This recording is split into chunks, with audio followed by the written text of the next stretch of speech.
안녕하세요. 매일 아침 말씀 묵상에 오신 여러분을 진심으로 환영합니다. 7월 18일 목요일 샌드위치 구조 이야기 두 번째. 생각할 문제: 예수님의 가족들은 왜 그분의 정신이 온전치 않다고 생각하게 되었는가? 예수님의 가족이 원하는 것이 무엇이며 예수님은 어떻게 반응하시는가? 오늘 우리에게 주는 교훈은 무엇인가? 마가복음 3장 20절. 집에 들어가시니 무리가 다시 모임으로 식사할 겨를도 없는지라 예수의 친족들이 듣고 그를 붙들러 나오니 이는 그가 미쳤다 하밀러라. 예수님의 친족들에 대한 이야기를 하다가 중간에 예루살렘에서 온 서기관들의 이야기가 들어가고 다시 친족에 대한 이야기로 넘어가는 샌드위치 구조를 가지고 있습니다. 자, 예수님의 친족들은 예수님에 대하여 왜 염려했습니까?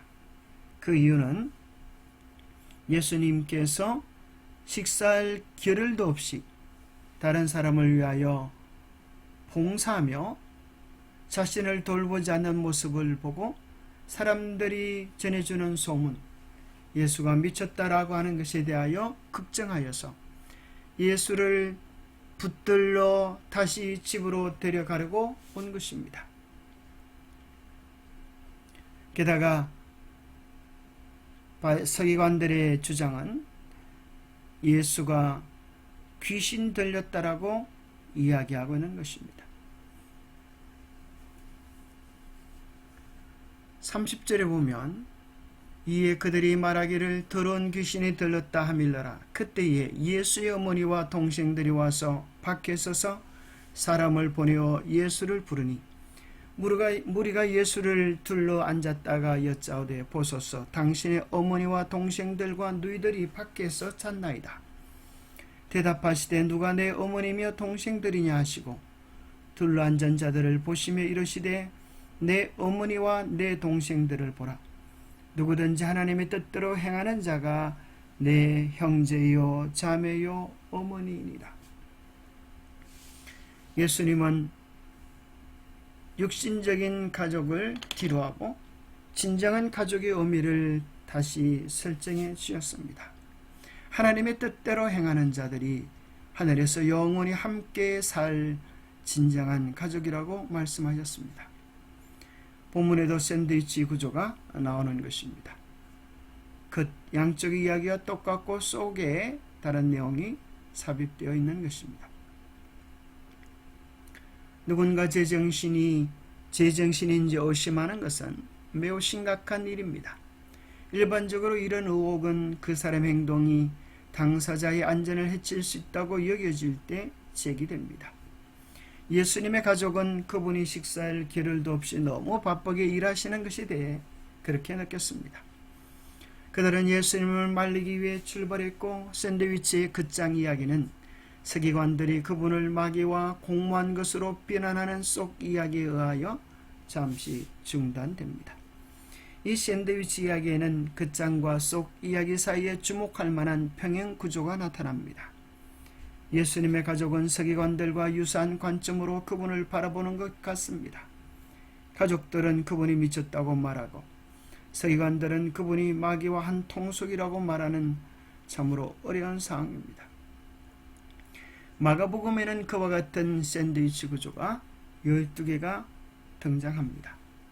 마가복음이 16장으로 이루어졌다고 하면 이루어졌다는 사실을 생각해 보면 참으로 마가는 그러한 구조를 많이 사용했음을 발견하게 되는 것입니다.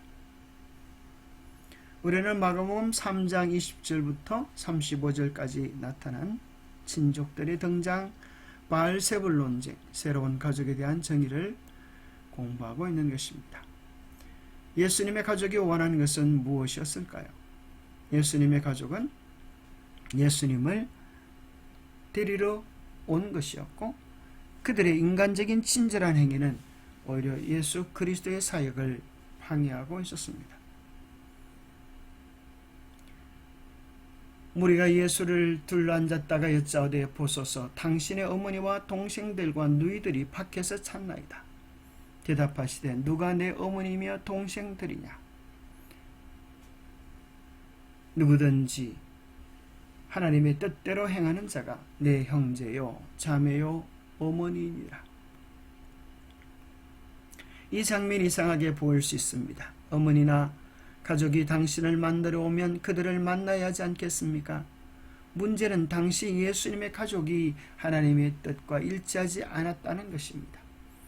주님은 이것을 아셨고 말씀을 통해 가족이 무엇을 뜻하는지 재정의하셨습니다. 하나님의 뜻을 행하는 사람이 그분의 형제, 자매, 어머니입니다. 예수님은 하나님의 아들이시며 하나님의 뜻에 일치하는 사람이 그분의 가족이라고 말씀하고 계십니다. 우리는 하늘 가족입니다. 에베소 2장 19절을 이렇게 말합니다. 이제 여러분은 더 이상 낯선 나그네나 손님이 아닙니다. 이제는 하나님의 거룩한 백성으로 하늘의 시민이요 가족입니다. 계시록 21장에는 보라 하나님의 장막이 사람들과 함께 있음에 하나님이 그들과 함께 계시리니 그들은 하나님의 백성이 되고 하나님은 친히 그들과 함께 계셔서 모든 눈물을 그 눈에서 닦아주시니 다시는 사망이 없고 애통하는 것이나 곡하는 것이나 아픈 것이 다시 있지 아니하리니 처음 것들이 다 지나갔음이라. 예수님 때문에 가족이 나눌 만한 아름다운 사랑을 뒤로해야 하는 그런 사람들이 세상에 있을까요? 예수님에 대한 사랑 때문에 경제적 안정, 건강에 대한 손해를 보면서 차별 대우를 당하면서도 여전히 신앙에 굳게 선 사람들이 있을까요? 그 가운데 한 가지가 이집트 카이로 외곽에 사는 쓰레기 도시로 알려진 모카탐 마을에 사는 사람들입니다.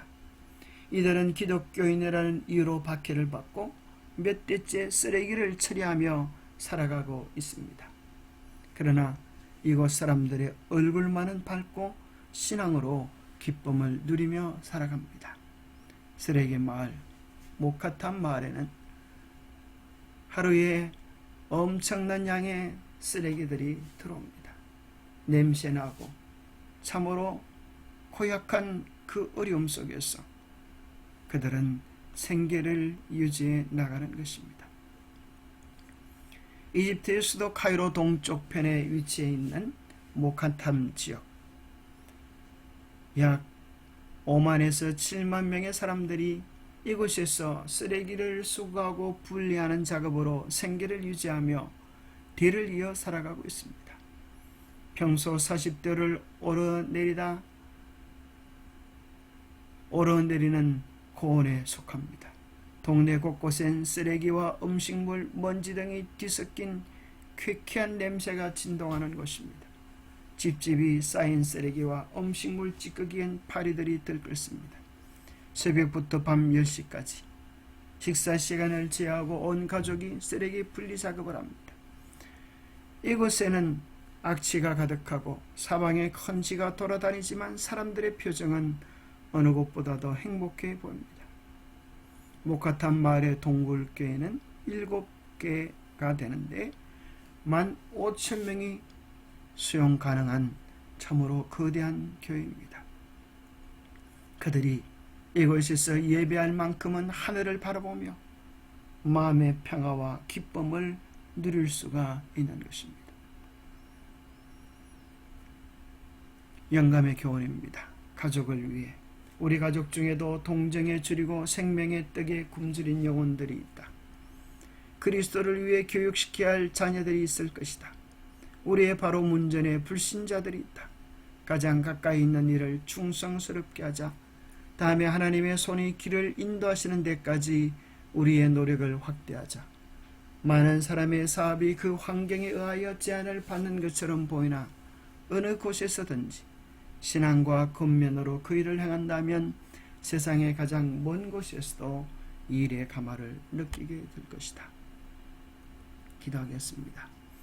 하나님 아버지, 정말 가장 사랑받고 지지받고 위로받아야 할 가족들에게마저도 외면당하시고 우리를 위하여 고독한 길을 걸으신 주님의 그 귀하고 놀라운 사랑을 인하여 감사합니다.